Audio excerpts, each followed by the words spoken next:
3 বছর আগে গাজীপুরের রকিব সরকারকে দ্বিতীয়বার বিয়ে করেছিলেন ঢাকাই সিনেমার আলোচিত অভিনেত্রী মাহিয়া মাহি। তবে বিয়ের ঠিক 3 বছরের মাথায় তাদের সেই সংসার ভাঙার খবর দিয়েছেন অভিনেত্রী নিজেই। আপাতত স্বামী রকিব সরকার এবং মাহি আলাদাই থাকছেন। শীঘ্রই তাদের আইনি বিচ্ছেদের প্রক্রিয়া সম্পূর্ণ হবে বলেও জানিয়েছেন অভিনেত্রী। 16 ফেব্রুয়ারি মধ্যরাতে নিজের ফেসবুক আইডিতে একটি ভিডিও পোস্ট করে রকিবের সঙ্গে বিচ্ছেদের ঘোষণা দেন মাহিয়া মাহি। 8 মিনিট 43 সেকেন্ডের ওই ভিডিওতে অভিনেত্রী জানান তার স্বামী গাজীপুরের আওয়ামী লীগ নেতা রকিব সরকারের সঙ্গে তার কোনো সম্পর্ক নেই, দুজন আলাদা হয়ে গেছেন। দ্রুত তাদের বিবাহ বিচ্ছেদের আনুষ্ঠানিকতা সম্পন্ন হবে।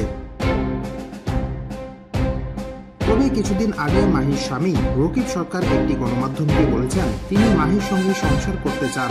এই বিষয়ে মাহি জানান ঘোষণা যখন দেওয়া হয়েছে তখন বিচ্ছেদ হবে, কিন্তু বিচ্ছেদের জন্য একটা আনুষ্ঠানিকতা থাকে, সেই কাজ চলছে। শিগগিরই বিচ্ছেদের চিঠি চলে যাবে তার স্বামীর কাছে।